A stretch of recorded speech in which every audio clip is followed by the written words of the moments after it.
When we ask ourselves, is my child learning enough? Charlotte Mason would gently remind us that we are asking the wrong question.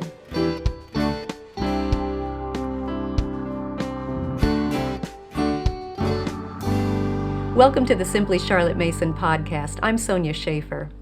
There's a question that seems to come up regularly in homeschooling discussions. In fact, it might be niggling in the back of your mind right now. So let's take a few minutes to turn around and address it head on. Let's get that question out in the open and talk about it. The question I'm referring to is this one. Is my child learning enough? Sound familiar? Sometimes it is asked by a homeschool mama who has recently discovered the Charlotte Mason method. Perhaps that's you. Maybe you have eagerly embraced Charlotte's methods and started using them with your children. You've seen their enthusiasm return, they're enjoying school again, and smiles are beginning to blossom. And you've realized how much more pleasant this method is than spending hours over tedious textbooks and workbooks. So you start second-guessing your decision. Wait a minute, this seems too easy. I'm not stuffing facts into my child's head anymore, and I can't see those facts coming back out of his head onto a sheet of paper. How can I be sure he's learning enough from these living books and narration and all? Or maybe you're not new to Charlotte Mason's methods, but you're grappling with comparison. My child's not studying the same thing as my friend's child. Or maybe high school is looming on the horizon, and you're feeling some pressure to make sure your student has everything he needs to graduate and make his way in life. When we ponder that question, is my child learning enough? We would do well to take a deep breath, back up a step, and remind ourselves of the goal. Because that's what we're really asking, isn't it? Am I successfully reaching the goal? So what is the goal? What are we aiming at? In a Charlotte Mason education, the goal is to educate the whole person, to feed the child's mind, to shape the child's character and cultivate his habits, to strengthen his will in order to help him become the best person he can be. I am, I can, I ought, I will. We can't shape a person's innermost being by giving him facts to memorize and regurgitate on a test. Yet that's what most educational standards hold up as the epitome of learning. How many facts can the child recall? But that's not how we define education. A recitation of facts does not touch a person on the inside and change his mind and will and emotions.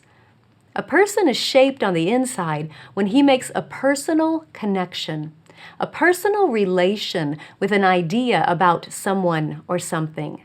That's what truly affects him and changes him, educates him.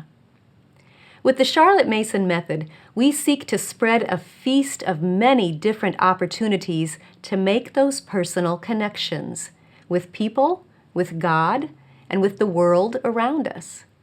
It's not about some list of random facts that the child is supposed to have memorized at a certain grade level.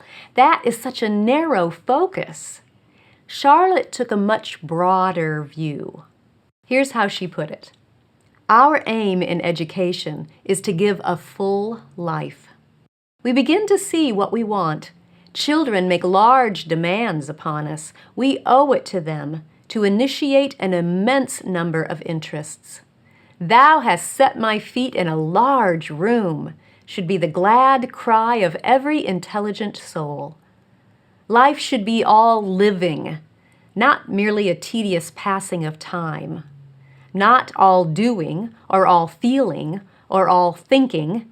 The strain would be too great, but all living.